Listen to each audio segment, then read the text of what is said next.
Hyderabad cricket association అక్రమాలపై Telangana cricket association secretary Guruva Reddy మాట్లాడుతున్నారు. ప్రత్యక్ష ప్రసారం ద్వారా చూద్దాం. మన ఐపీఎస్ ఆఫీసర్ సత్యనారాయణ గారిది వీడియో చూసినాం. ఆయన ఓటేసేది హెచ్సీఎల్ యూట్యూబ్ లో చక్కర్లు కొట్టేది. మన మిత్రులు మీడియా మిత్రులు అడిగారు, ఏం సార్ మీరు ఎట్లా ఓటేస్తారు, ఎందుకు వచ్చింది ఇక్కడికి అంటే, మా గవర్నమెంట్ కదండి, పైనుంచి ప్రెజర్స్ ఉన్నాయి అందుకనే వచ్చినామని చెప్పిండ్రు. అది నాన్ రికార్డు ఉన్నది. వారొక్కరే కాదు, నాకు తెలిసి దాదాపు 18 నుంచి 18 to 23 ఆ పేర్లు అవన్నీ కూడా నేను మీకు చెప్తా, సిఐడి వారికి ఇస్తా. వాళ్ళని ఎవరు ప్రెజర్ పెట్టారు, మనం వీళ్ళని నేరస్తులను వండలేము. వాళ్ళు పైనుంచి ఇన్స్ట్రక్షన్ వచ్చింది కాబట్టి వాళ్ళు ఇదే అనుకో రూల్ తెలియకుండా పోయి ఉంటారు. కానీ సంపత్ కుమార్ గారు ఇక్కడ ఓటర్ లిస్ట్ లో అప్లోడ్ కాకుండా వాళ్ళతో ఎట్లా ఓటయించిండు. ఇది సంపత్ కుమార్ గారిని కూడా విచారణ పరిధిలోకి తీసుకోవాలని మేము టీసీఏ తరఫున డిమాండ్ చేస్తున్నాం. వీళ్ళ మూలంగా, వీళ్ళ తప్పుడు నిర్ణయాల మూలంగా మొత్తము యావత్ క్రికెట్ ప్రపంచానికి ఎంత అన్యాయం జరిగింది, తెలంగాణ యువ క్రికెటర్లకు, గ్రామీణ ప్రాంత క్రికెటర్లకు ఎంత అన్యాయం జరిగింది మీరు ఇప్పుడు మనం గ్రహించాలి. ఈ ఐఏఎస్ ఆఫీసర్లు ప్రభుత్వంలో ఉన్న మినిస్టర్ల మాట విన్నారు. ఐఏఎస్ ఆఫీసర్లు వాళ్ళు చేస్తున్నది తప్పని వాళ్ళకి తెలియకపోవచ్చు, కానీ ఇక రూల్ ఉంది. ఎలక్షన్ ఆఫీసర్ వచ్చిన సంపత్ కుమార్ మీరు ఏం చేశారు, ఎందుకు అలౌ చేశారు చెప్పండి నేను అడుగుతున్నా. ఇప్పుడు 47 ఇన్స్టిట్యూషన్ పేరు మీకు కాపీ సప్లై చేస్తా, మీరు వెరిఫై చేయండి. అప్రూవ్డ్ లిస్ట్ లో ఉన్నది ఒకటి. మీరు ఓటింగ్ మీరు అడగండి. ఇప్పుడు సిఐడి వారు ఇన్వెస్టిగేట్ చేస్తున్నారు. అక్కడ ఓటేసిన వాళ్ళు ఎవరొచ్చి ఓటేసారో చూడండి. పైనుంచి నేను చెప్పిన కవిత కేటీఆర్ ప్రమేయం ఉంది ఇందులో, ఖచ్చితంగా ఇందులో. ఎందుకంటే ఫోర్జరీ చేసి ఒక క్రికెట్ అసోసియేషన్ లో ప్రెసిడెంట్ గా కూర్చోవాల్సిన అవసరం ఒకరికి ఎందుకు వచ్చింది, దాని వెనుకున్న రహస్యం ఏంది, గత 10 సంవత్సరాలుగా బోర్డు నుంచి వచ్చిన వందలాది కోట్ల రూపాయలు ఎక్కడ డైవర్ట్ అయినాయి, దాని ఇన్ఫ్లుయెన్స్, దాని పవర్ ఎవరి చేతిలో ఉంది అనేది మేము పేర్లు చెప్పినామో దానికి ఆధారం ఇదే. మీరు ఐఏఎస్ ఆఫీసర్లను, ఐపీఎస్ ఆఫీసర్లను మభ్యపెట్టో, లేదా బెదిరించో, లేకుంటే ప్రెజర్ పెట్టో ఒక ఓటు నాట్ ఎలిజిబుల్ ఓటు, ఇది కాన్స్టిట్యూషన్ ప్రకారం ఇల్లీగల్, ఈ పని చేయించగలిగారు అంటే వాళ్ళు క్రికెట్ వ్యవస్థను గుప్పిట్లో పెట్టుకుని 10 సంవత్సరాలుగా తెలంగాణ క్రికెటర్లకు గుర్తింపు రాకుండా, జిల్లా నుంచి ప్లేయర్లు ఎవరు కూడా పై స్థాయిలో ఆడకుండా అడ్డంబడి వచ్చిన కేవలం డబ్బుల మీద, దాంట్లో ఉన్న పవర్, సెలబ్రిటీ స్టేటస్. ఎందుకంటే వీళ్ళకు సినిమా స్టార్లతోటి, స్పోర్ట్స్ స్టార్స్ తోటి, పవర్స్ తోటి, కార్పొరేట్ కంపెనీలతో ఉండే ఇంటరాక్షన్, దానిలో ఉన్న పవర్, దాని అనుకున్న అయితే మనీ పవర్ ఉంటుందో దాన్ని కంట్రోల్ చేయదలుచుకున్నారు. కాబట్టే వాళ్ళు క్రికెట్ క్రేజియస్ట్ గేమ్ అనుకుంటే, cricket is religion in the country. మన స్టేట్ లో కూడా క్రికెటే ఒక రిలీజన్. మనకి ఏది నీ మతం అంటే క్రికెట్ అంటే. అటువంటి పరిస్థితి, ఇండియా పాకిస్తాన్ మ్యాచ్ ఆడితే రోడ్డు మీదకి ఎవరు, మొత్తం రోడ్లన్నీ ఖాళీ ఉంటాయి. మనకి ఇంత ట్రాఫిక్ ఉన్న హైదరాబాద్ లో కూడా.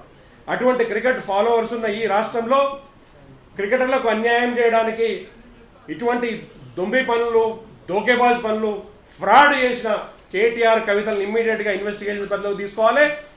ఆ రోజు దీనికి సహకరించిన సంపత్ కుమార్ గారు కూడా ఇమ్మీడియట్ గా ఇన్వెస్టిగేషన్ పరిధిలో తీసుకోవాలని కోరుతున్నాం. ఈ విషయమై ఈ ఆధారాలు ఇవన్నీ కూడా ఈ విధంగా మళ్ళీ రేపు పొద్దున మేము సిఐడి వారికి, తర్వాత ఈడీకి సబ్మిట్ చేయబోతున్నాం. వచ్చిన డబ్బులన్నీ ఎక్కడ పోయినాయి, ఎవరి ఆస్తులు పెరిగినాయి, బస్ కండక్టర్ చేశానికి 3 బంగ్లాలు ఎక్కడికి వెళ్ళి వచ్చినాయి, సైనిక్పురంలో పబ్లో దేవరాజు ఎట్లా పాడ్డారు, ఆయన సహచరుడు రవిరెడ్డి, ఈయనకు ఏ విధంగా ఎటువంటి సంబంధాలు ఉన్నాయి, జగన్మోహన్ రావు పక్కన ఉండే రంజిత్ బ్లాక్ టికెట్లలో ఆయన దందా అయింది, కేటీఆర్ బాంబర్ది ఉన్న వెబ్సైట్ ద్వారా ఏమేమి ప్రయోజనాలు పొందినరు, ఎవరు ప్రయోజనాలు పొందినరు, కేటీఆర్ జస్టిస్ కమిటీ వచ్చి ఆయన పక్క పెట్టాలని చెప్పినప్పుడు మన మనిషి ఒకటి ఉండాలి. కాబట్టి జగన్మోహన్ రావును ప్రెసిడెంట్ గా పెట్టుకుని వాళ్ళకున్న కంట్రోల్ కంటిన్యూ చేయాలని వీళ్ళు ఏ విధంగా కుట్రలు పన్నినరు. తెలంగాణ విద్యార్థులారా, తెలంగాణ యువత మీరు ఆలోచించాలి, ఏ విధమైనటువంటి కుట్రలు చేసిండ్రు వీళ్ళు. కాన్స్టిట్యూషన్ నే చీట్ చేసిండ్రు. సుప్రీంకోర్టు అప్రూవ్డ్ కాన్స్టిట్యూషన్ ని చీట్ చేసిండ్రు వీళ్ళు. ఇక్కడ వీళ్ళ కాన్స్టిట్యూషనే తప్పు. ఇమ్మీడియట్ గా హైదరాబాద్ గ్రాడ్యుయేషన్ రద్దు చేయాలి, ఈ ఎలక్షన్ రద్దు చేయాలి. గవర్నమెంట్ ఇంటర్ఫియర్ అయ్యి వీళ్ళ సొసైటీని రద్దు చేయాలి. ఎందుకంటే సొసైటీ యాక్ట్ ప్రకారం ఈ సొసైటీ యాక్ట్ ప్రకారము ఇటువంటి క్రైమ్స్ గానీ, ఇల్లీగల్ పనులు చేసినా గానీ, కంటిన్యూ కంప్లైంట్స్ వచ్చినా గానీ, కంప్లైంట్స్ సరిగా చేయకపోయినా, ప్రతి సంవత్సరం ఆడిట్ రిపోర్ట్ సబ్మిట్ చేయకపోయినా, ఒకటే ఆఫీస్ బేరరు లిమిట్ మించి, కాన్స్టిట్యూషన్ మించి బీసీసీఐ కాన్స్టిట్యూషన్ అనుబంధంగా పనిచేయకపోయినా గానీ వాళ్ళని ఇమ్మీడియట్ గా రద్దు చేసే అధికారం రాష్ట్ర ప్రభుత్వానికి ఉన్నది. బీసీసీఐ వీళ్ళ గుర్తింపు రద్దు చేయాలి, ఇమ్మీడియట్ గా ఒక కమిటీ వేయాలి బీసీ ఆధ్వర్యంలో వేసి, అందులో టీసీఏ నుంచి రిప్రజెంటేటివ్ పెట్టాలి, గవర్నమెంట్ నుంచి రిప్రజెంటేటివ్ పెట్టాలి, మంచి ఇన్ఫ్రాస్ట్రక్చర్ ఇవ్వాలి. జిల్లాకో స్టేడియం కడతామని గవర్నమెంట్ ముందుకు పోతుంది, క్రైమ్ జరిగిన చోట ఇన్వెస్టిగేషన్ చేయడానికి గవర్నమెంట్ ముందుకు వస్తుంది. దీనికి కేంద్ర ప్రభుత్వంలో పెద్దలను కూడా మేము అప్రోచ్ అయినాం. కేంద్ర ప్రభుత్వంలో ఉన్న తెలంగాణకు సంబంధించిన మంత్రులు కిషన్ రెడ్డి గారు గానీ, బండి సంజయ్ గారు గానీ, మిగతా ఎంపీలు అరుణమ్మ గానీ మాతో అసోసియేట్ అయ్యి మాకు ఎంకరేజ్ చేస్తూ ముందుకు వచ్చిన కొండా విశ్వేశ్వరరెడ్డి గారు గానీ, ఇట్లాంటి ఎంపీలు చాలా మంది తెలంగాణకు న్యాయం జరగాలని, ఈవెన్ కాంగ్రెస్ గవర్నమెంట్ లో ఉన్న ఎంపీలు, ఎమ్మెల్యేలు కూడా తెలంగాణకు న్యాయం జరగాలి, పిల్లలకు న్యాయం జరగాలని అనుకుంటున్నారు. కాబట్టి ఇటు రాష్ట్ర ప్రభుత్వం, అటు బీసీసీఐ రెండు కూడా కోరిలేషన్ లో పనిచేయడానికి మేము కేంద్ర మీద కూడా ఒత్తిడి తీసుకోవడానికి సిద్ధంగా ఉన్నాం. ఇవాళ మేము ప్రతి జిల్లాలో కూడా అక్కడ జరుగుతున్న ఫ్రాడ్స్ మీద పోలీస్ కంప్లైంట్లు ఫైల్ చేసినాం. ఎస్పీలందరూ కూడా మేము రిక్వెస్ట్ చేస్తున్నాం. మేము డీజీపీ గారు కూడా రిప్రజెంటేషన్ ఇస్తాము. ఎక్కడెక్కడైతే క్రైమ్ జరిగిందో మీ దగ్గర ప్రూఫ్స్ ఉన్నాయి, ఇంకా అడిషనల్ ప్రూఫ్స్ కూడా సప్లై చేస్తాం.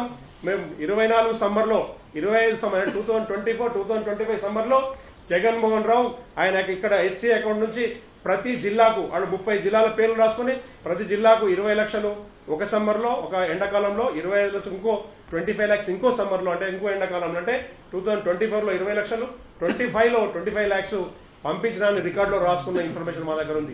ఆ డేటా కూడా బయటికి తీయాలి. మీరు ఆ డబ్బులు ఎక్కడ ఖర్చు అయినాయి? ప్రతి జిల్లాలో నిజంగా 45 లక్షలు వేలుంటే సమ్మర్ క్యాంపుల కోసం వేలుంటే ఎక్కడ సమ్మర్ క్యాంపులు పెట్టారు? స్పోర్ట్స్ అథారిటీ ఫెసిలిటీలో ఖమ్మంలో మీరు ప్రాక్టీస్ పెట్టింది నిజం కాదా? అక్కడ ఫ్రీగా నడపాల్సిన క్యాంపులో 1500 రూపాయల నుంచి 3000 రూపాయల దాకా ఫీజు కట్టింది నిజం కాదా? మా దగ్గర ఆధారాలు ఉన్నాయి, ఫోటోలు ఉన్నాయి, మనుషులు మీకు స్టేట్మెంట్ చేయడానికి అక్కడ ఉన్న ప్లేయర్స్ పేరెంట్స్ కూడా సిద్ధంగా ఉన్నారు. అట్లా ప్రతి జిల్లాలో జరిగింది. ఎక్కడెక్కడైతే స్పోర్ట్స్ అథారిటీ ఫెసిలిటీ రెడీగా ఉందో అక్కడ ఫ్రీగా నడపాల్సిన క్యాంపులను మీరు ఫీజు తీసుకొని వసూలు చేశారు. చెప్పడానికి ఏమో లెక్కలు 20 నుంచి 25 లక్షలు ప్రతి సంవత్సరం పంపించడం సమ్మర్ క్యాంప్ కన్నారు. ఎక్కడవని డబ్బులన్నీ ఎక్కడ డైవర్ట్ అయినాయి? ఆస్తులు ఎవరు సంపాదించుకున్నారు? 10 సంవత్సరాల క్రితం మీ ఆస్తులు ఎన్ని? హైదరాబాద్ క్రికెట్ ఆఫీస్ పేర్లు అడుగుతున్నాం.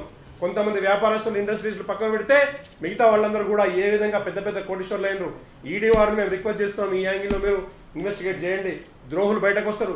మా ఉద్దేశం ఎవరినో జైల్లో పెట్టాలని కాదు, మా ఉద్దేశం క్రికెట్ క్లీనప్ చేయాలి. ఇన్ని రకాల 100 కేసులు అయినా కానీ, ఎన్ని రకాల స్పోర్ట్స్ మనకు సుప్రీంకోర్టు అండ్ హైకోర్టు నుంచి కమిటీలు, retired chief justices, retired judges, supreme court judges కమిటీలు వచ్చి చెప్పినా కానీ రిటర్న్ రిపోర్ట్ సబ్మిట్ చేసిన ఒక్కొక్క వ్యక్తి మీద, వంకా ప్రతాప్ అనే వ్యక్తి మీద 20 పేజీల రిపోర్ట్ రాసిన జస్టిస్ కక్రూ గారు.